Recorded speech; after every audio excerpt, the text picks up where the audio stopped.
Hey, welcome back to the channel. Today we're asking the question, why do knives cost so much, especially American knives?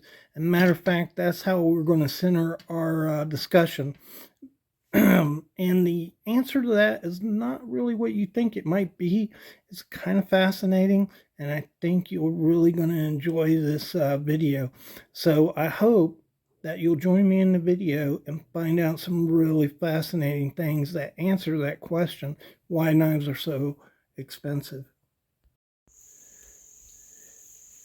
Do it again.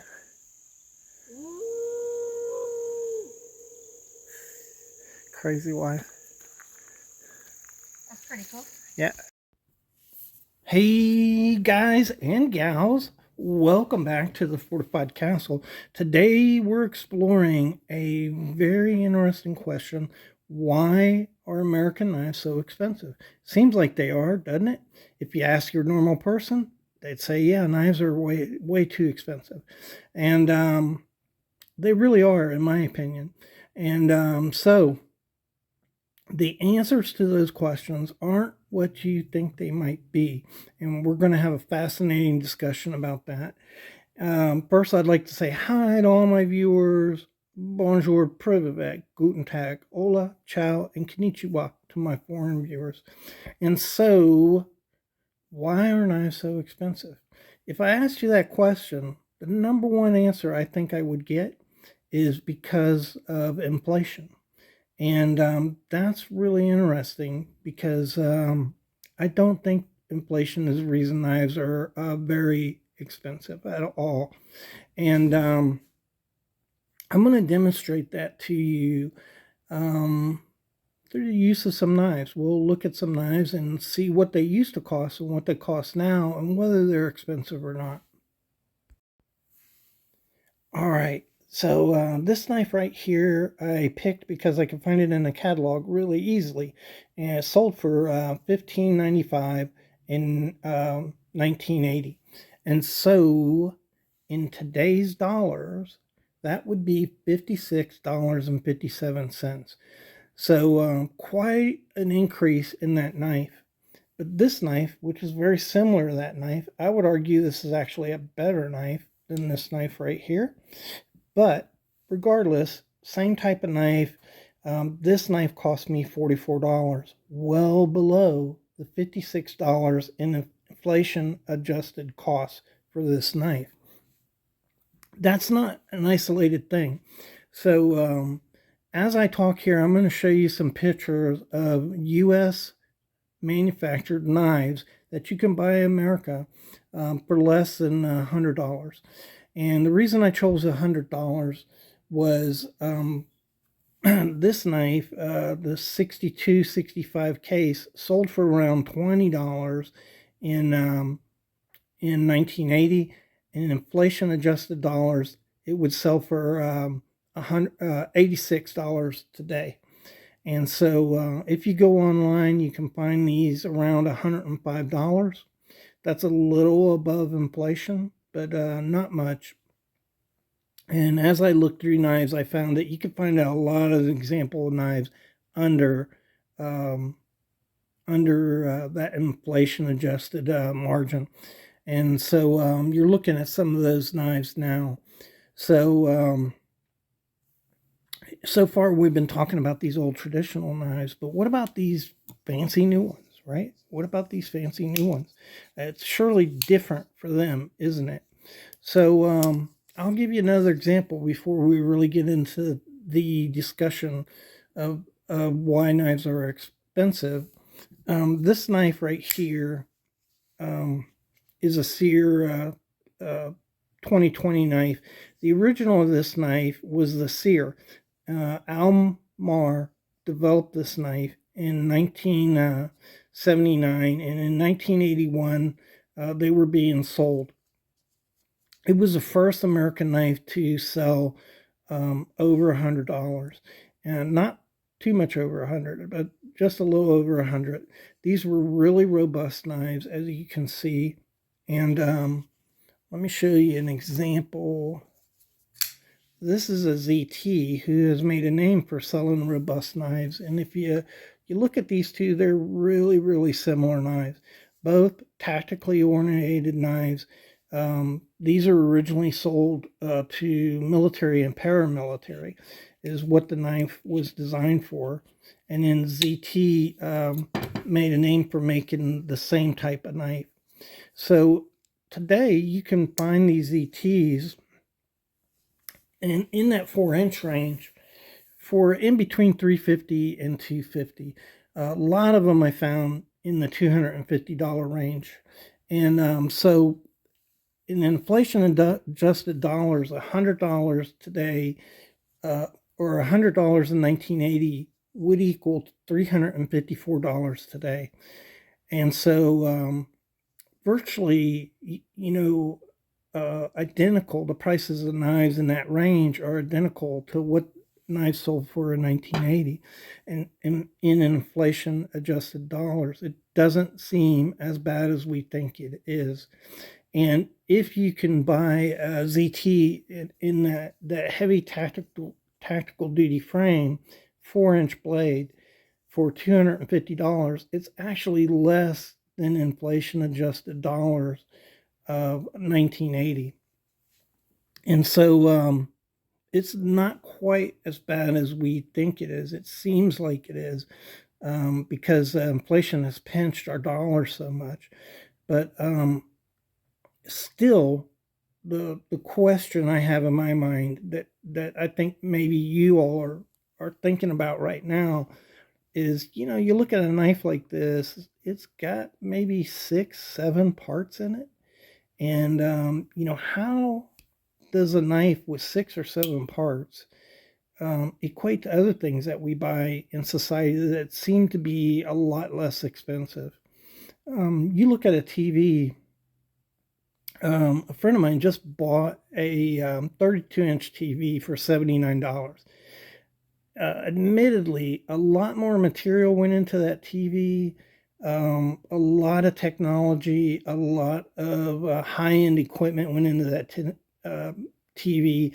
Here you got plastic and metal, brass, nickel, silver, and steel. Doesn't seem to quite equate the cost for this knife to what a TV costs. And that's kind of the way I thought about it. And so I really looked at that and came up with some really surprising figures on that. So to understand why knives are as expensive, certainly inflation is part of it. The cost of labor, cost of materials, the lack of manpower, skilled manpower, it all equals into that. But there's an overriding cause for this that I don't think you all have ever heard about before. And we're going to talk about that. Okay, so we're going to have to look at history for a moment, just a second. And we're going to go back to the 20th century, at the beginning of the 20th century.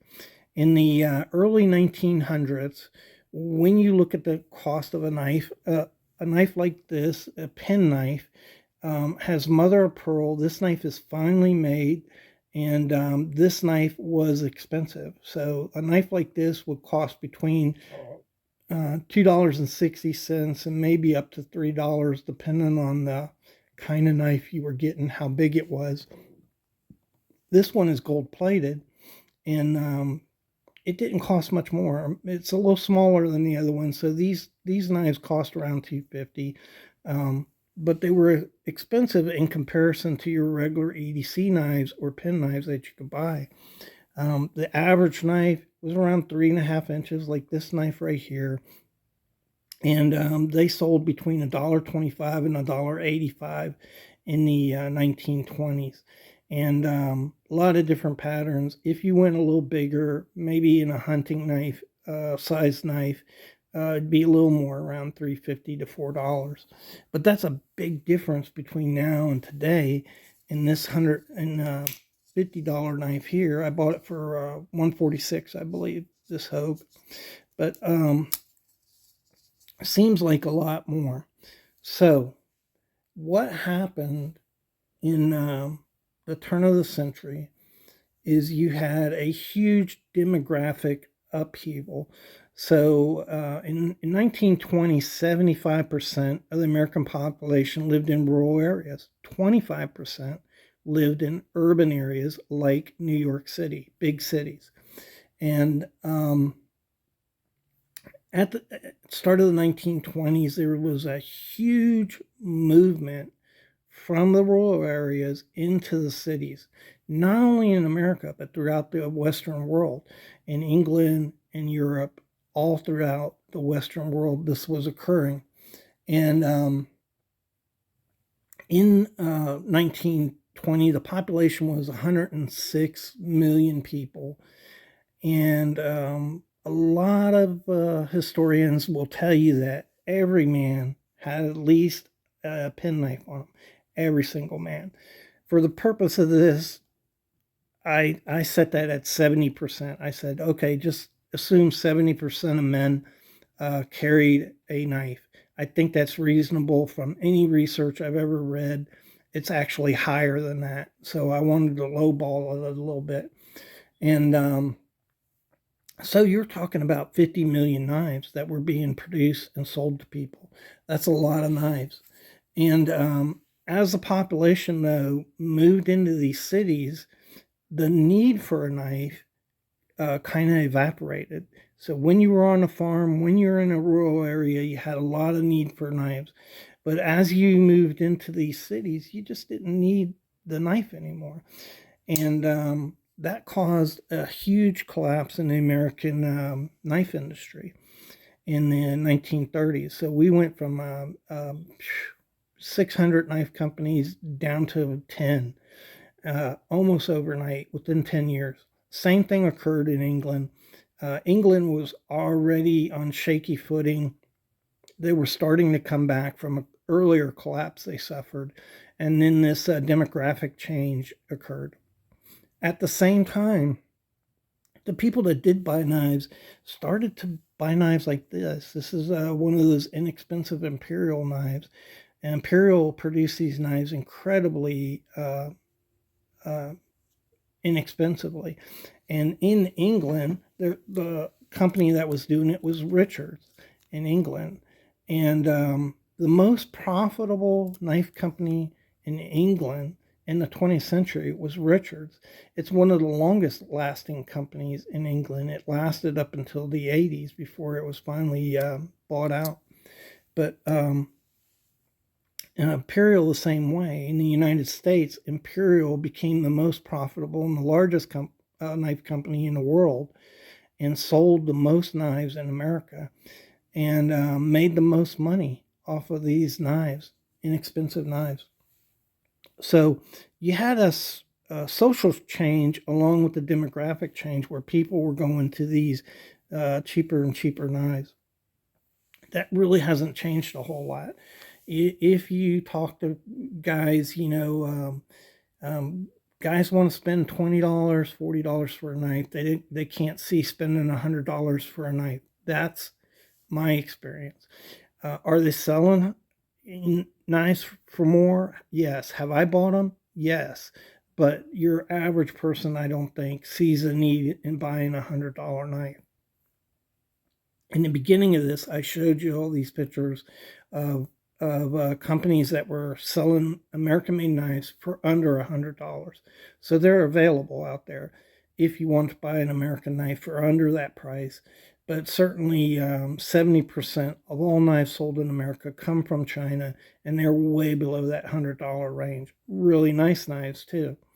And so that $100 margin is hard to break for a lot of people.